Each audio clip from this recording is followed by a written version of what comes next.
Now it worked.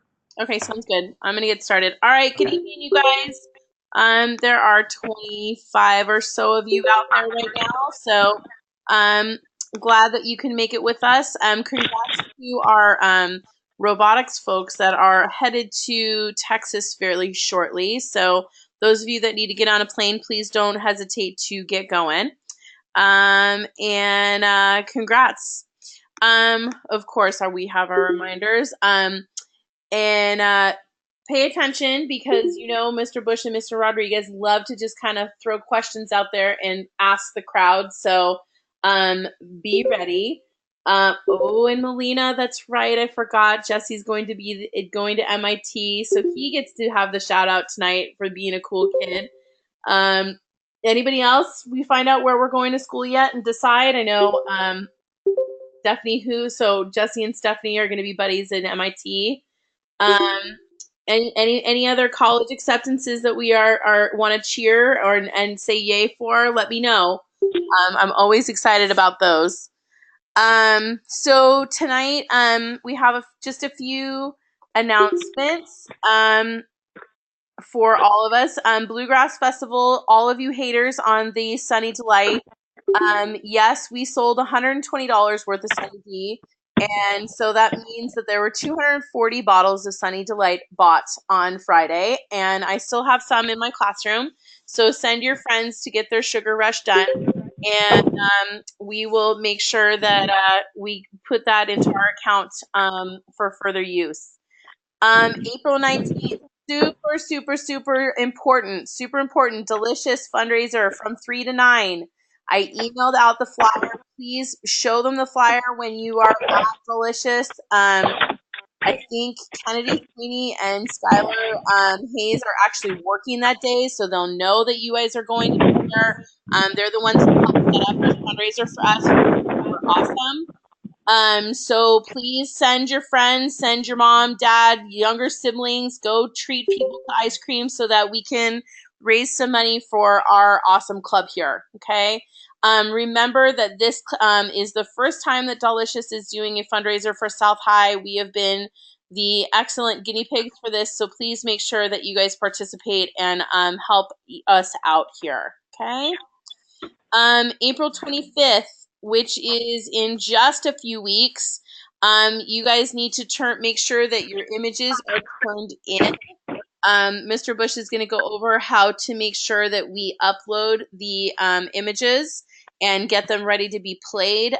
You have to use 7-zip in order to compress them. You cannot just drag and drop and then add it to the Dropbox or up into Google Drive.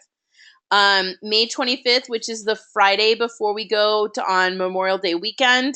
You guys are excused from 4th through 6th period, and we will play these images and any of the images that can be re-zipped from earlier in the year if people were not able to do that before. Our original or older folks here, those of you that had images from earlier in the year, try and rezip those so that we can play those as well.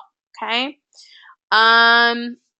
And we are going to have just 2 more go-to meetings for this year as we head into our testing schedule through May and June. However, even though you will not have necessarily video phone calls throughout May and June, there will be some articles and podcasts that we're going to need you guys to take a listen to and to check out so that you guys stay on top of your cybersecurity-ness and whatnot.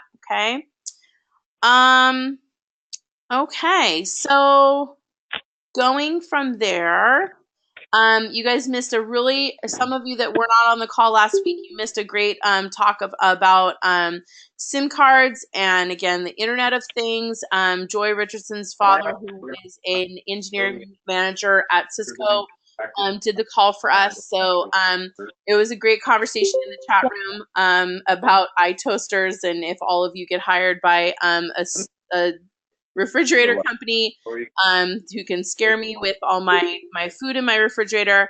And then the other call was that we've had as a guest speaker was the UCLA What did you say? Professor Natchenberg. He he was really had a good conversation with all of us about. Go where?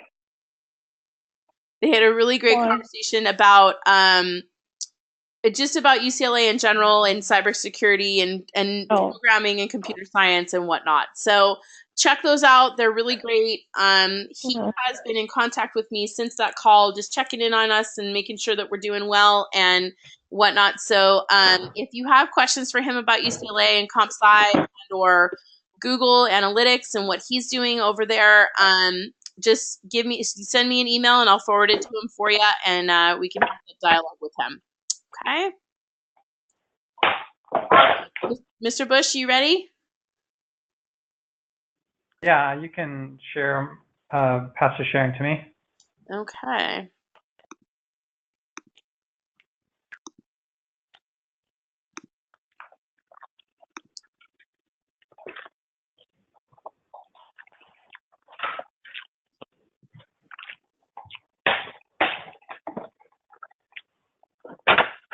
Okay. Is everyone seeing my desktop? I think it is, right? Yes. Okay. So anyway, this is just a quick tutorial. It won't take long to show you, but when you're going to put your image up on the Google Drive, as Wood already said, you have to compress it with 7-zip. And the reason is because when you drag a whole bunch of files up there or you drag them down, it gets all messed up and it's very hard to deal with. So you need to compress it first. So first, you'll find your within VMware workstation or VMware player. You go to the properties. You can right-click on it. I didn't hear you. Wait, somebody needs to go on mute. The go-to meeting. Is that Simon? What? I said, didn't you even take those on your trip? Yeah. Why did you guys not do them? We did. I think actually it's Maya. Maya, I think you're not on mute. Oh, sorry. Maya. Maya the rookie. Sorry. Yeah. Okay. I don't know how to mute myself. I'm on my phone. So anyway, so basically, once you find the image, your image that you've been working on, you need to find where it is on the drive. So if you go to right-click on Settings, you can see here is a list of a bunch of the settings, and where you want to do is under Options, the working directory. So here you can see where my working directory is. So you can just copy that, open up a Windows Explorer, and I did it many times. Paste it, and that's where your virtual machine is stored on the drive. So you could just right-click. You could go up a level, find it here, and then just using 7-zip, you can just add to a 7-zip file. Once you've zipped it up, like I did here, then you could just drag it on to the Google Drive. Okay, so the instructions say create the 7-zip, create a README file with your name, username and password, anything else you need to know, because it should be obvious. This is like you're doing a clay project and you leave it on a table during art class. It needs to have your name on it so we know whose it is. Okay, so anything else your user needs to know, they might need to log in with a username and password, so please provide that.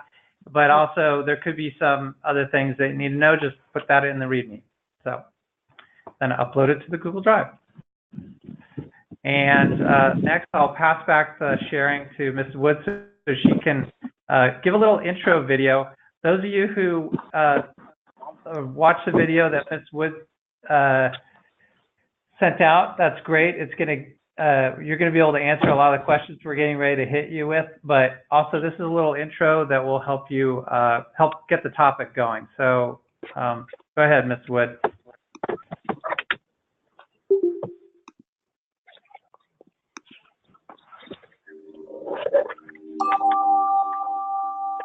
Can you guys see that? When we use the internet to shop, bank, or otherwise use our personally identifying information, we open ourselves up to many risks. Cyber threats like spyware, identity theft, and other attacks can all happen on a machine that isn't well protected. That's where a firewall, one of the most important security features you can have, comes in. A computer connected to the internet is constantly sending and receiving information. This information comes in small units called packets, and a firewall acts as a traffic cop for these packets. It's a layer of protection between your computer and cyberspace. It decides which packets are safe to let in and out, and which should be stopped at the door. There are 3 types of firewalls. Personal firewalls generally protect only one computer or a small home network. Departmental firewalls, which might protect a small business, protect a limited number of computers in one location. Finally, enterprise firewalls might protect thousands of users in various locations. Firewalls are also available in a number of formats. Many network routers, which connect computers to the internet and transfer data between different networks, have limited firewall capability. In other cases, you can use a firewall appliance, a piece of hardware integrated with firewall software. Some firewalls are software only. This category includes most personal firewalls, but some large enterprise firewalls are also software-based. Finally, a type of network device called the all-in-one tool is getting more popular. Some of these devices act as cable modem, router, network hub, firewall, and wireless base station, all at once. Although these devices are cost-effective, often the firewall functions on these devices are limited. When you set up a firewall, you define the criteria for incoming and outgoing traffic. Blocking unwanted incoming traffic is the most common feature of a firewall, but a good one will also screen outgoing traffic from your network to the internet.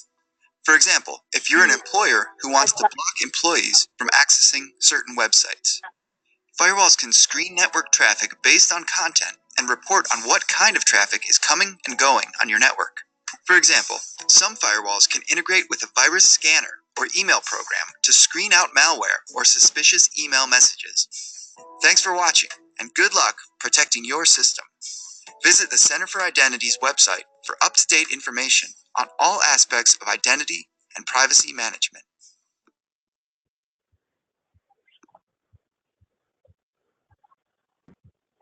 Okay.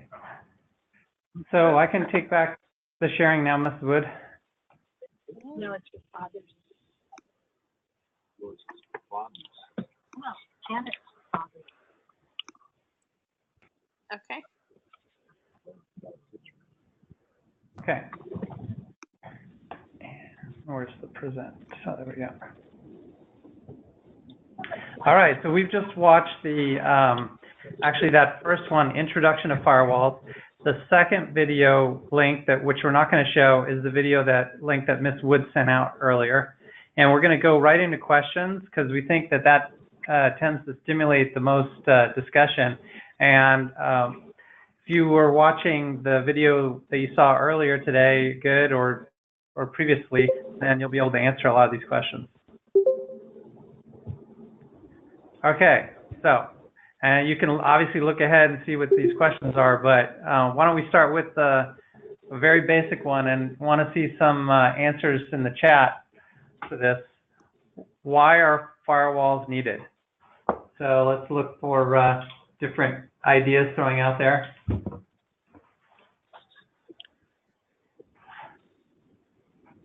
So this could be from the video you just watched or from the other video. Okay, security, Diane. Screening potentially harmful traffic, that's true.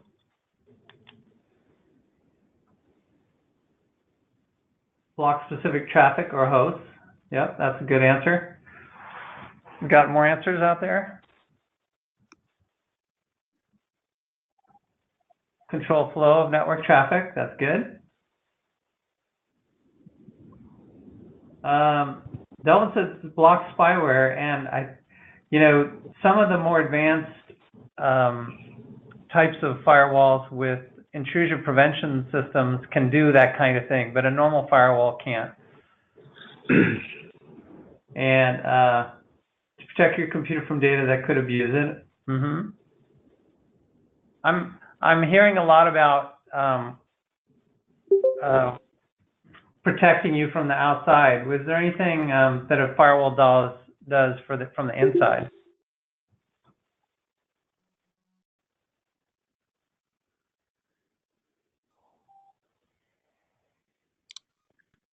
Anyone?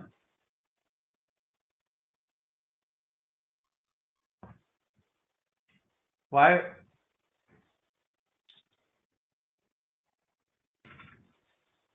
Okay, so one answer was protect computer against suspicious things. It protects the outside from the inside by seeing outgoing traffic. So it's not about seeing the traffic, although that, that is something that some firewalls can do. I'm going to give you a hint. What about if you're like the school and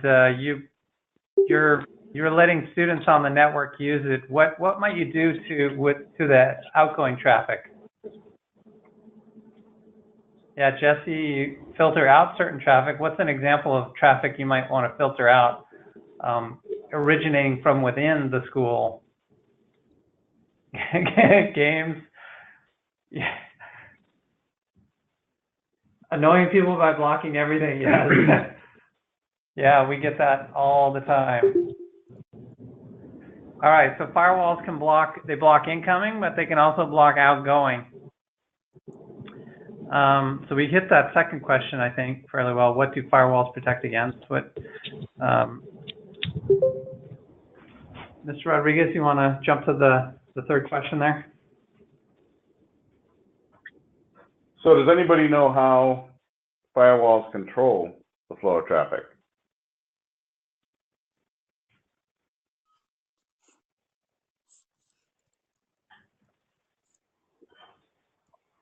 How do firewalls control traffic? Access list, good.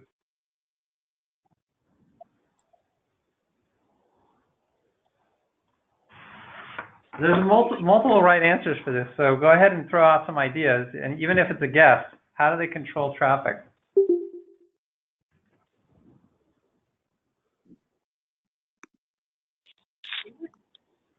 Any guesses? What do the access lists do? How are they used? Yeah, Jesse, you give us a good answer.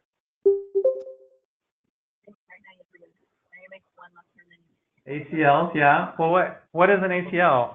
What does it check for? Or what can it check for? Any guesses? ACL, for those of you who don't know, it stands for Access Control List. Okay, IPs, Melina, that's good. Checks for specific host name, traffic types, or IPs, right? Protocols. Correct. And it does block certain kinds of traffic where we're trying to get at what is it, how does it work, what is it looking for, and ports, yeah, ports and IP addresses are essential. Those are all elements of an access list. Yep. What is an access control list? What is it really?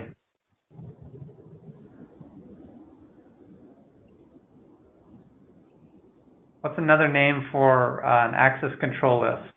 It was in the video.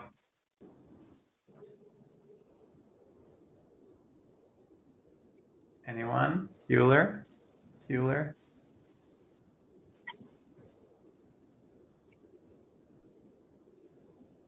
So let's say that you're configuring your firewall and you're going to configure those access. Oh, okay. Wait, we got an answer from Ethan. A list of statements that either deny or permit types of traffic. Yeah, that's true. I'm looking for a different word, but that's exactly what it is. All right, so should we give them the word? So basically, you're referring to your firewall rules or access policies or access control lists. all of them are kind of the same thing. How does the router use an access control list to control traffic?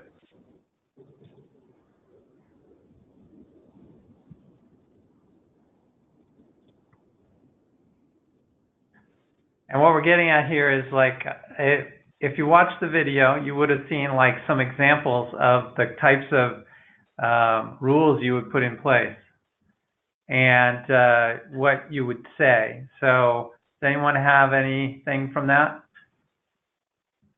So that storing of the world, right? I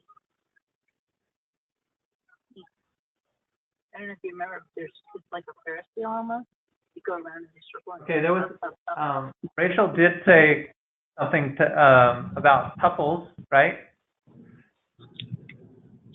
That's kind of what we're getting at, but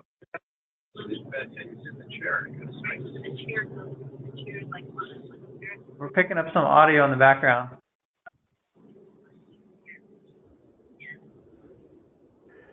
So, okay. I'm going to just lead a discussion here. The idea is you might, as a concrete example, you might say like, I don't want anybody to be able to go to this IP address. So any traffic destined for this IP address, you say block. Another one you might say, if I go to this IP address, allow. So for example, you might want to allow traffic to go to some one that you know is safe. You also might do certain ports. You might allow certain ports to be allowed and others to be denied. So the rules are basically accommodations of like this range of IP addresses, this IP address is okay, these ports are, this port ranges are okay, these are not okay, and basically specifying who could talk to whom and what ports they're allowed to use. Correct, Ethan. That's exactly what's in an access list. That's a very good answer. So you're basically, to sum up what Mr. Bush was saying, using Ethan's note there, your rules are going to contain policies or your rules are going to be allowing or permitting one IP address or network to communicate to another IP address or network using specific ports or protocols.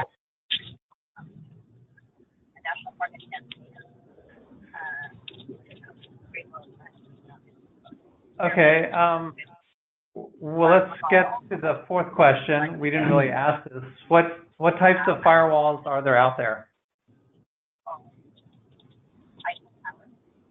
This is also from the video.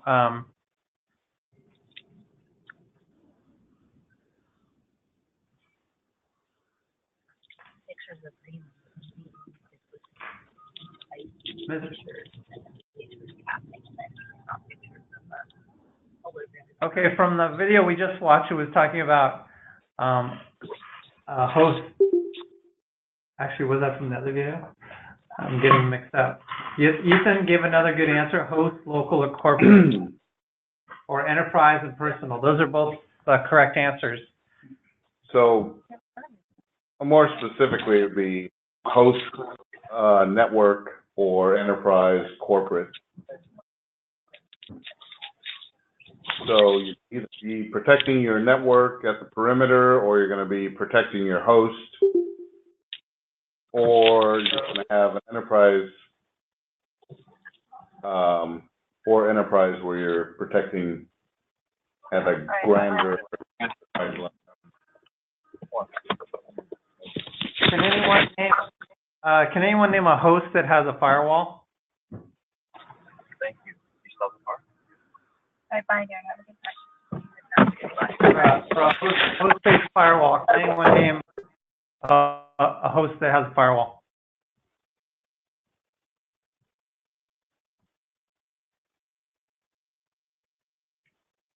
Does anybody know what a host-based firewall is? Okay, yeah. the Windows, Linux, Mac computers. Those are all examples of a machine with an operating system that also includes a firewall. That supports firewalls, yeah. That's the supports firewall. So a host-based firewall it runs on your host. It runs on your computer. Would that be hardware or would that be software-based firewalls? If it's running on your host. It's a host-based, software-based. That's right. Yes. That's right. What would be a good example of a hardware-based firewall? Yeah, one that's for, we were saying a corporate or enterprise. What's an example of a hardware-based one? Does anyone know a brand name of a maker of hardware firewalls? Cisco. There you go. That's right, Cisco. One of our sponsors for Cyber Patriots. So how about for extra credit, can anyone name an alternate to Cisco that makes firewalls? Cisco is a big brand name. It's like the McDonald's of firewalls. You could probably Google it. What's an alternative? Well, Norton is a software-based one. I'm talking about a hardware-based firewall. I don't know, does Polycom make a firewall? Here's what you would type in Google. Google would be, what's an alternative to Cisco for hardware-based firewalls? SonicWall, yeah, that's a firewall. Juniper, yeah, that's what I was thinking. Juniper. Juniper is a big name, a competitor to Cisco, although Cisco is really a big world dominator.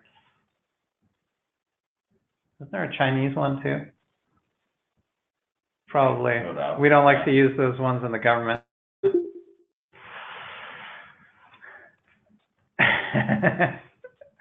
Okay. All right. Now this is for someone who pay attention, and I'm going to say that means someone besides Ethan. What can anyone tell us the difference between a stateless and a stateful firewall, or come up with some words as to why? This was in the video, but of course, if you were just listening to the video while you were playing a video game, it probably didn't sink in.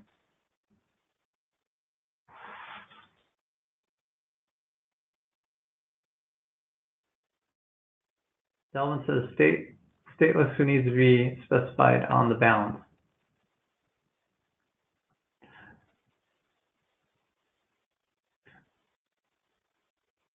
What else?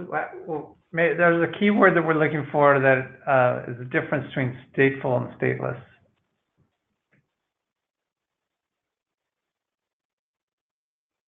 I'm glad there's some people guessing out there. It is not that it's more specific than stateless. Although, well, in a way, maybe that's kind of an answer. So Joy is kind of on something there. So a stateful firewall monitors the state of the session and keeps the session open. Right, and what we mean by a session is if you go to a web page from your computer and you call up that web page, you're making a network connection to that server that's providing the web page. So that is the beginning of a session. So you're now basically in a communication channel that's been set up between you. So now in a stateful firewall, instead of just it keeps track of the connections that have been made and uses that information to allow or deny traffic based on that. The stateless one wouldn't know about anything. It would just know, is this an IP address that's allowed, not allowed? Is it a port that's allowed, not allowed? And it doesn't know anything about what's going on out there in the world. It is just literally checking its rule book. It'd be like someone who a multiple choice question versus a question where you have a dialogue with your teacher. So the multiple choices, it's either right or wrong, and you just answer and you're done. Whereas a dialogue with your teacher, you might get more questions and answers back and forth. That's not a perfect analogy, but I think you get the idea. All right. Any other questions on this chart before I go to the next? I think we jumped all over them. We actually. did. Not in that order, but yeah. Okay. All right. Here's another extra credit one for somebody who was paying close attention. The OSI layers, the OSI model. What is a typical layer that the firewalls filter to? Oh, Delvin, quick answer. Wow. Good job. Amazing. Guys are great. So some of you, okay, that leads into the next question, next set. All right, well, why is this all important, right? So a couple things. We talked about the difference between having a physical hardware firewall and having a firewall that's on your operating system running on your computer. Those are different layers in a defense, and it's an example of defense in depth. That means that you don't just rely on one layer of defense, you have a second layer. So you would think if you have a hardware defense layer, you may not need another one defending your computer at the software layer. So here's a question for you. How many people have a firewall at their house? How many people have a firewall that is running a hardware firewall at their house?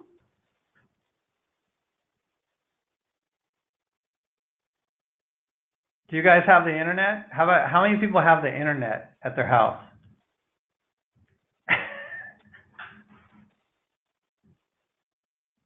Right. Okay. Good. Yeah, I figured. The same number that have firewalls at their house. Right. So where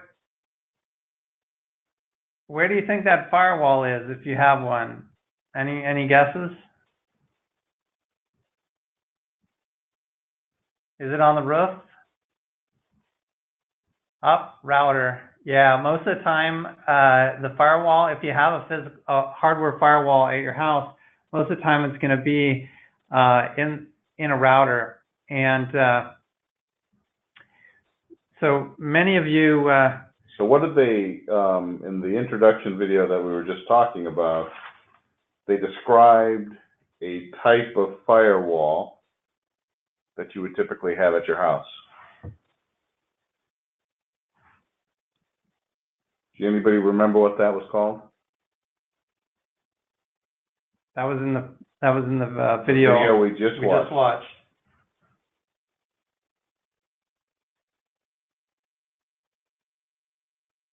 I could give you a hint. 3 words with hyphens in between.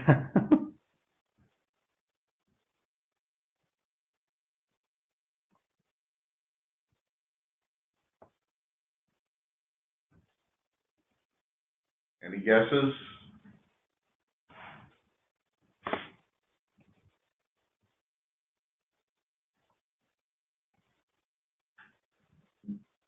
In the video we just watched, they described it's called a all dash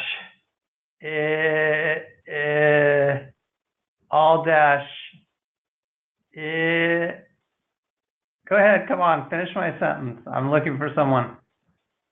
They said all in one. There you go.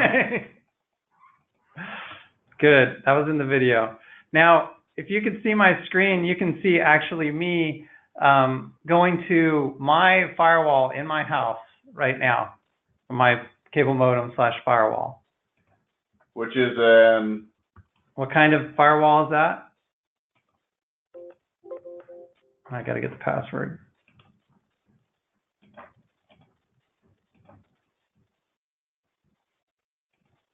Since it's a firewall, router, and switch, it's an all-in-one. All-in-one.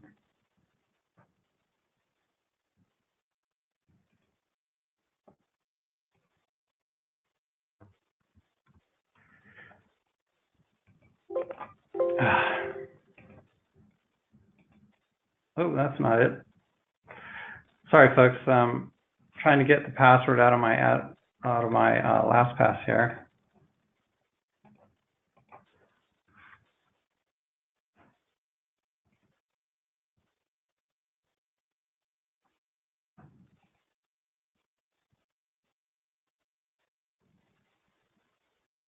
You know, I'm going to quit this one, close that tab. I'm going to use my use the GoToMeeting here, or the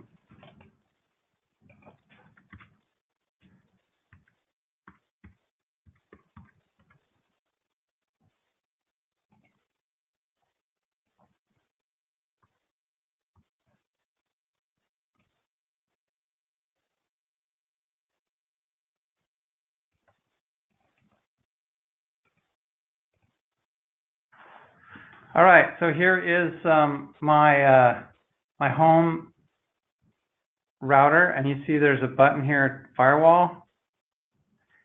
And right now you can see I've got no ports restricted. But if you were to change, you could pick some automatic settings for you of protection, low, medium, high, and it will turn on and only allow certain types of traffic. I'll give you just an example. I'll click low. Wait for this to refresh. Let me see. I'm sorry, click medium. Apply. So there you can see some, it's limited now the services that can come. So what do you think these numbers are here under allowed services?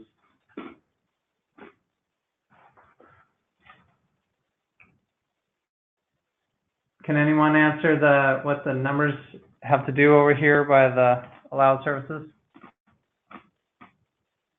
Ports, very good, yes, ports. And how about at the end where it says TCP or UDP? What is that?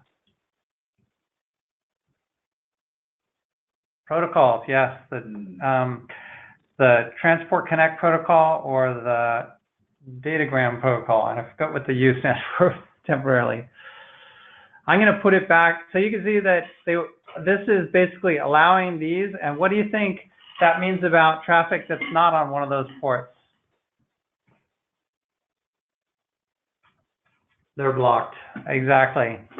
So, but we have some stuff on our network that needs some of those ports open, and I don't have it configured right. So, but if you were to put more security on, you could put those things on stronger. All right. I think the last question is really, before we wrap up, is how does this apply to cyber patriots?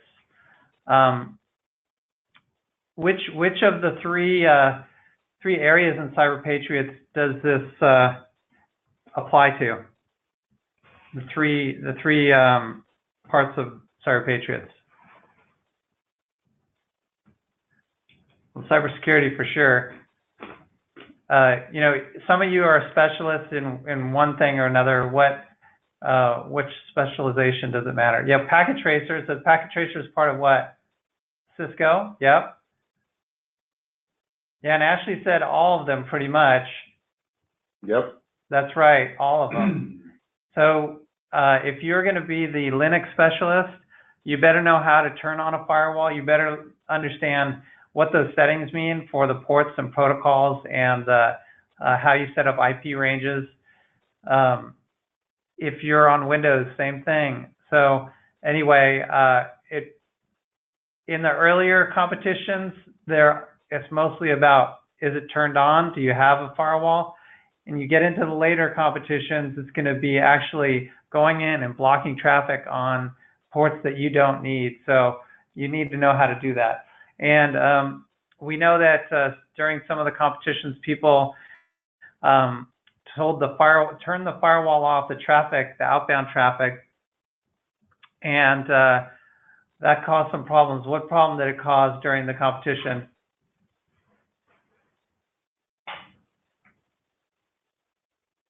Anyone have a problem with the firewall, or know somebody that did?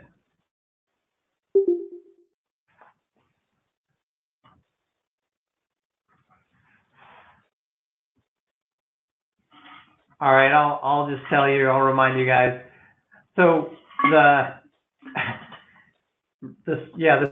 scoring sheet, that's right. Ruin the scoring. Ruin the live scoring because, all our competitions are actually creating a network connection from your virtual machine back to the mothership, the Cyber Patriot competition mothership. And when we turn off the firewall and do not allow that traffic, it would not allow the scores to be updated and to talk to the mothership. So anyway, that's about it for today's session. Mrs. Wood, do you have any other words you want to say?